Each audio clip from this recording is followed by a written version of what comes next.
Well, I'm here with Joanne Fink, who is an amazing calligrapher, and she has brought some beautiful lettering samples that are full of color. These are so gorgeous, Joanne. Thank you. Now, you have promised me that these are easy, but they don't look easy. They are very easy, and I will show you step by step how to do them. Cool. Well, let's get started.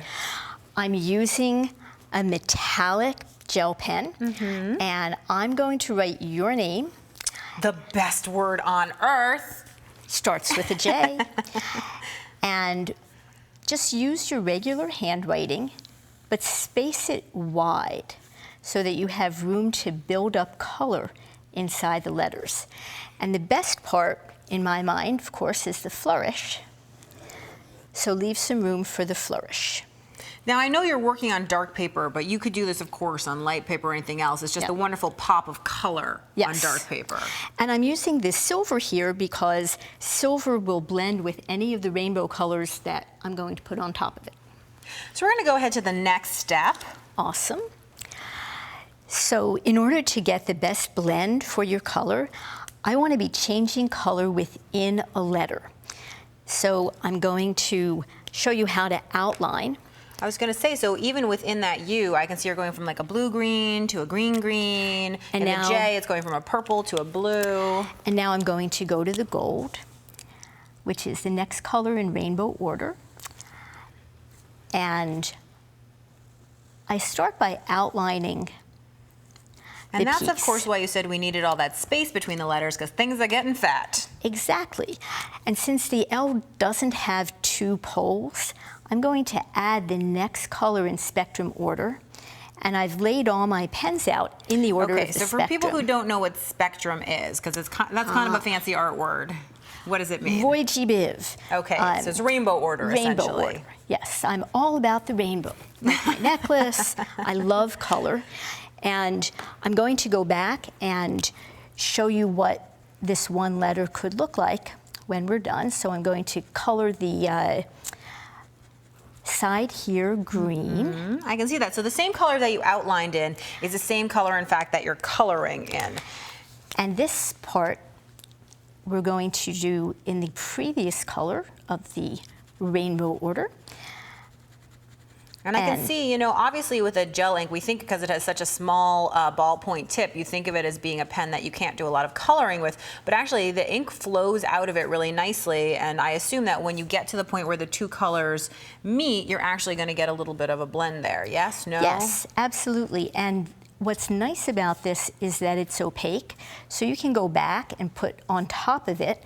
So now I have the teal color going into the green, and I want to get a little bit of the gold on this edge. So I'm just going to go right here and add the gold, and that's what makes the words look so natural. I was going to say, that's part of what is transitioning the color, is that bit of gold to transition into the next color is a really, really great idea.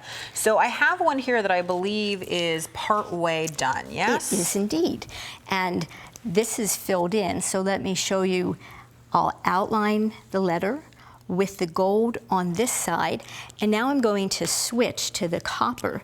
So when I start my coloring, I'm already a little ahead of the game because I've got the two colors.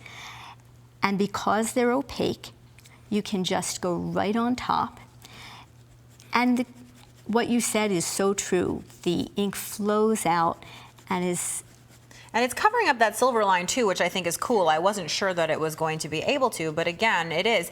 And you know, the other thing is, I thought that this was going to be, I've watched a lot of calligraphy videos where people do unbelievably gorgeous things like you do.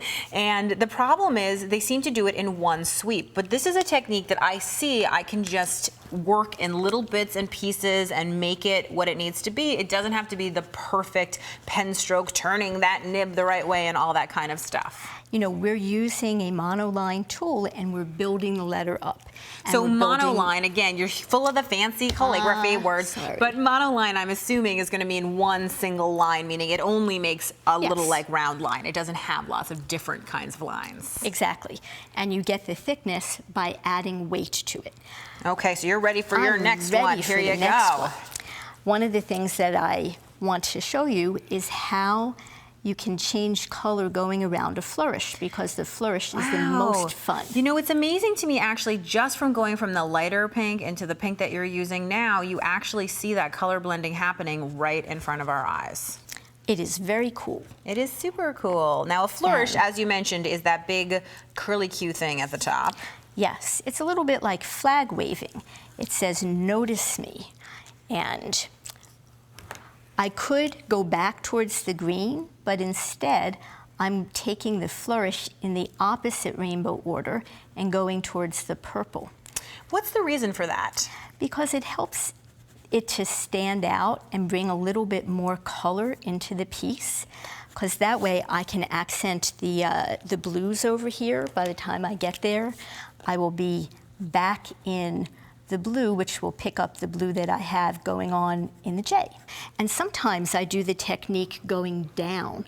Okay, so meaning like we went blue to green sort of vertically, and you're talking about it going the other way, and I believe you can see it right here on this sample with Jenny, also another good J name. Yes. J names unite. J names unite. And what is happening here is obviously I can see the blue is going into the green, and there's a little bit of teal there.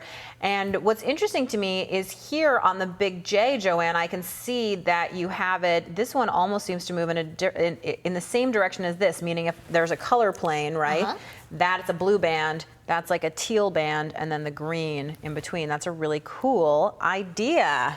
Flattery will get you everywhere. I should hope so.